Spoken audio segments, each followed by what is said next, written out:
Pemilihan Ya. harapan dari Bapak gimana? Sosoknya yang cocok seperti apa, Pak? Ada kriteria khusus nggak Pak? Selain dia memang harus tahu Jakarta. Nah, Sorry, terima. baik, udah ya. Jadi pejabat gubernur DKI Jakarta nanti Oktober masuk. Kriteria khususnya apa? Ada dua kriteria. Satu adalah kriteria administratif. Yang kedua kriteria yang terkait dengan kompetensi.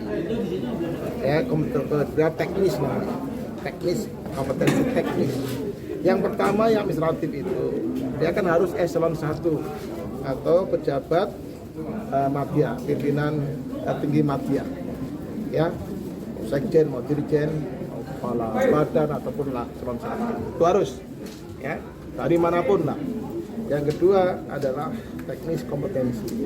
Nah ini yang penting karena dia harus menguasai kompetensi pemerintahan dalam menjalankan semua 32 urusan pemerintahan di DKI Jakarta.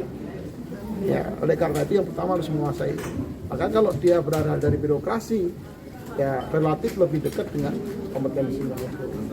Itu contoh konkret adalah pemahaman kompetensi pengelolaan pemerintahan, teknis pemerintahan. Lalu di samping kompetensi teknis juga pengendalian konflik, artinya dalam konteks kepemimpinan, ya, mampu membuat keputusan, kompetensi kepemimpinannya yang interaktif, ya, yang komunikatif, yang mampu merangkul, itu macam-macam itu dibutuhkan. Nah, ini Jakarta beda dengan provinsi lain, ya, saya kira itu dengan dua itu yang mendasar di samping sifatnya yang umum tadi itu adalah dua itu. Pak, dalam rangka Kalau kriteria kemudian adalah dua itu. Pak, dalam rangka Kalau kriteria kemudian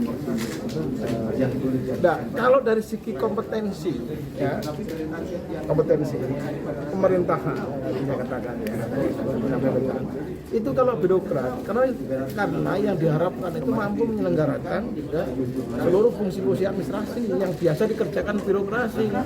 Contoh program, penyusunan program, penjabaran anggaran, gitu. Kemudian menjabarkan RPD. RPD itu rencana program pembangunan daerah, ya, sebagai pengganti rencana pembangunan jangka menengah. Pendek itu adalah RPD. Penjabaran nanti ke dalam RKPD. RKPD ke dalam APBD. Dan kalau mereka dari birokrasi dia akan lebih langsung tweet in. Tapi kalau di luar birokrasi yang pemahamannya selama ini tidak pengalaman, hanya 1 tahun penyesuaian 4 bulan.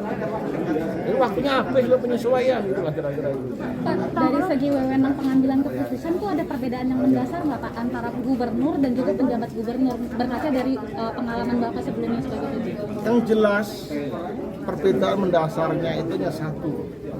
Dalam hal membuat kebijakan strategis yang berimplikasi pada uang pertama, dan kebijakan yang berimplikasi pada publik, misalnya yang kreatif sekali, misalnya utang, pinjaman, itu kan uang sih, ya, atau kebijakan yang akan menimbulkan pro kontra dampaknya luas, itu harus seizin dengan Menteri Dalam Negeri. Itu aja perbedaannya, selebihnya sama. Berarti hanya untuk uang gitu Pak?